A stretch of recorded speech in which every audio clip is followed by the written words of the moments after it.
Good evening. My name is Etna Garcia. I am a student at GCU, and the following is an assignment. Dear Vice President, the following is a request for a moment of your time in order for me to address an important topic taking place in our campus. At this point in time is not an issue that only takes place within our facility. Such is a huge problem in communities and cities around the world. What I am referring to is called diversity and inclusion. We are well aware of the many riots taking place in our country alone. Similar situations seem to be occurring in many places around the globe.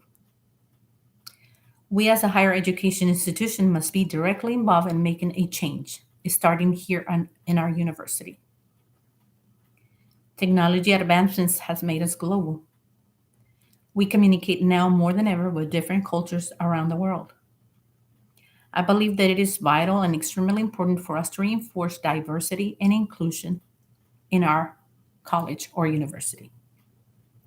Higher education is the key pathway for social mobility.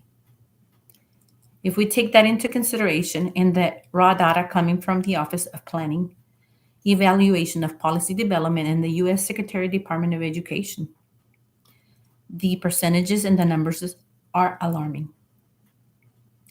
There are enormous gaps in minorities seeking higher education degrees, but due to poor or low quality and inclusion, the numbers are low.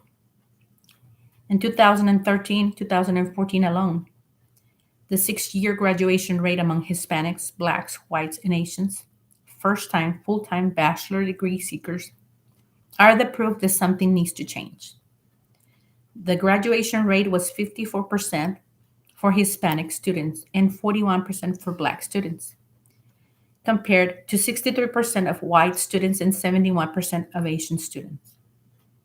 And among men, the graduation rate gaps were even larger. Going by this number, I feel that it's highly important for us in our institution to do something about it. As on the efforts of in gathering data, and if we focus on promoting higher education and higher access for all students, education inclusion and diversity is a must, especially for those unrepresented populations. By attending to this important matter, we will foster inclusion and equality, not only for students, but faculty and staff. I truly believe that we staff members must be proactive when needing to take initiative. We will need to implement and emphasize the need for inclusion and diversity.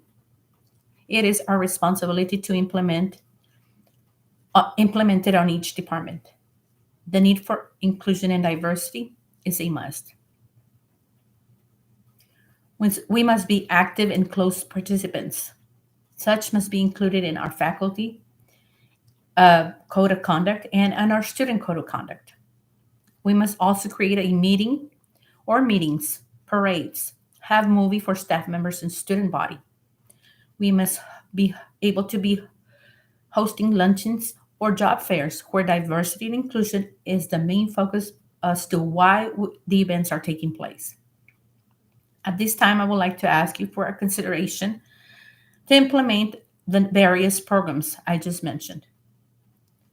If you would allow me, I would like to have a sit down meeting with you to discuss even further the plans and ideas the Department of Student Affairs has in mind. For now, I want to say thank you for taking the time to evaluate and consider this project as part of the movement to better our community and our country. Respectfully, Edna Garcia, Student Affairs at GCU. Thank you.